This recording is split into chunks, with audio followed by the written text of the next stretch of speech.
happened? Actually, while we're talking here, I'm gonna start taking things apart.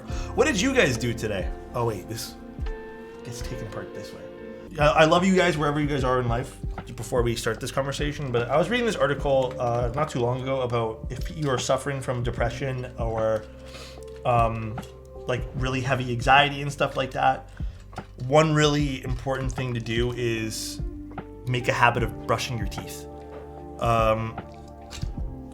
And the reason they say that is because like you can help develop other really good habits, and they even like stress that any amount of time you do brush your teeth, even though you might have like not have the willpower to do so, is like just good. So definitely an interesting read there. All right. Also, I think I'm gonna grab a new set of stabs. I was thinking maybe we can just desolder this tonight, but I kind of don't feel like going through all this trouble. And let's grab these. We need these as well.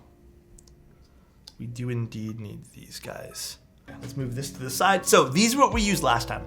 I'm gonna keep it a buck with you guys. These are super smooth, but they are really quiet. And I don't know if this was the right choice for this case. This case definitely has a little bit more of a quietness to it. And I suspect the quietness, and I know we taped them up, is these vertical flex cuts, which you guys can kind of see. So I suspect just with a lot of other QK Owl Labs products, it's typically these flex cuts that make them a bit more quiet. Yes, I will say that QK60 right now is still my favorite iteration of all the QKs. Actually, I'm curious, does this? Oh, it does have the flex cuts on the hot swap unit. So this is the hot swap unit today. There'll be no soldering. We still have the flex cuts. It is a fixed spacebar, so it is 6.25U. I don't know if the other one was fixed as well. I can't remember. We do have split backspace on this, though. We do have step caps and regular caps with an LED indicator for both. No ISO on this, though. I don't know if they're going to be offering an ISO hot swap unit, but interesting. The QK60, I think, was the best iteration of QKs I have yet tried. Really like the 60. We're going to see. Today I'm going to use the mid-plate foams. Use all the foam? No. We already know what all the foam's going to sound like, though. Joining in for the positive vibes? Vertigo, what's going on, dude?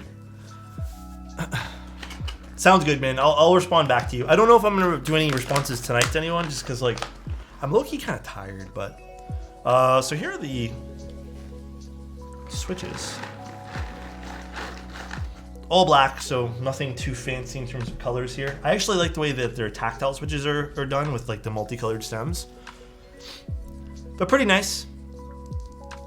Here is the sound lubed with some 205D0. No films necessary. I did notice they probably could be filmed.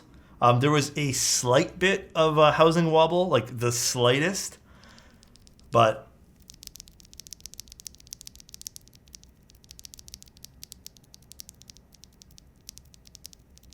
so not too bad sounding. As another note, only 2 of the switches or 3 of the switches were like this, and I can chalk it up to maybe something like was shifted around as I opened the switches. It can happen, but some of the stem, I took a deeper look at it, some of the, the contact leaf over there, it was just like moved a little bit. So I found like either you can fix it by just pressing down it a little bit or lubing behind it. So that completely fixed it, but just as a point of note. All right, let's install these things. These are long pulls, yes. I hope this plate is okay with this. This seems a little tight for the plate.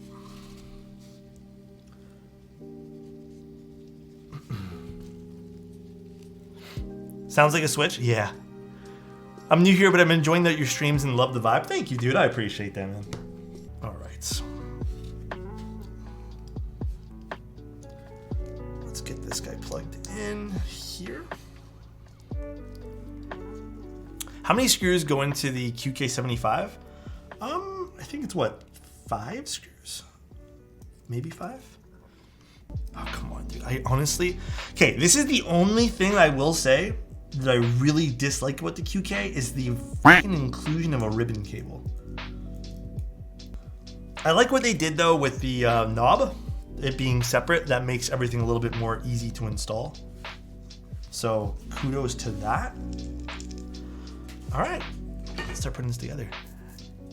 Ribbon cables bring back vintage connectivity. I hate ribbon cables. Do you possibly have an ETA on the room tour? Soonish. I don't exactly know when. I don't have like a set date for you guys, unfortunately. But when I get to it, I'll get to it. By end of year at the very least. It's the hole at the knob? Is it? No, the knob should... I took it off fine with the knob on. Just something blocking it. What I think it is I think it's actually the plate. I think the plate's a little bit oddly sized. Yeah, look at this. Plate is a little bit too big. So it's not slotting in nicely. Oh, you know what I see it is too? We didn't have this problem with the other switch. It is now effectively a top mount. I don't know if this will sound good like this. What did you do? I just pressed it really hard inside, dude. It is now effectively a top mount. This is a top mount QK75. But did the flex cuts help force it in? No, I don't know. The flex cuts did not help it at all. The FR4 plate, I noticed this when I was putting it on because it was like tight against the stabs as well. But I think there just might be some sort of cutting problem with this FR4 plate. Maybe it was just like a point something millimeters too big on every direction. I wonder if we're gonna have some alignment issues now with our keycaps. We'll see. So there's no foam in this thing, by the way, guys. Absolutely none. So we're gonna see how this sounds here in a short second. The macro pad I'm using is called the Treasure Type 9. All right. Oh, I do need to go grab Taro though, because we're using a 6.25 bottom row now. Have you tried tofu switches that are full nylon? Full nylon tofu types? I've tried a lot of full nylon switches. All right. Discrepancy with this keyboard, however, I will say this. The plate was being weird. This is a prototype, mind you. But still, not to take away from what it is, the plate was definitely playing weird with the top case of this, and it pressed really tight into the top frame.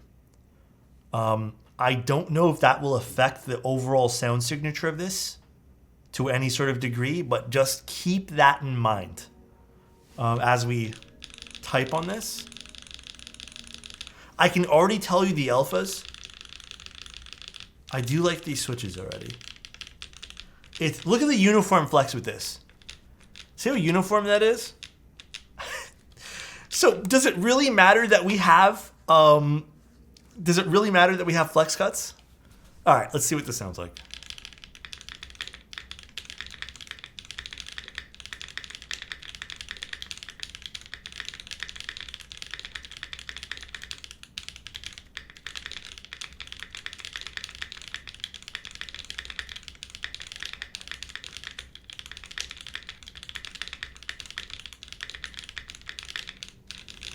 Okay,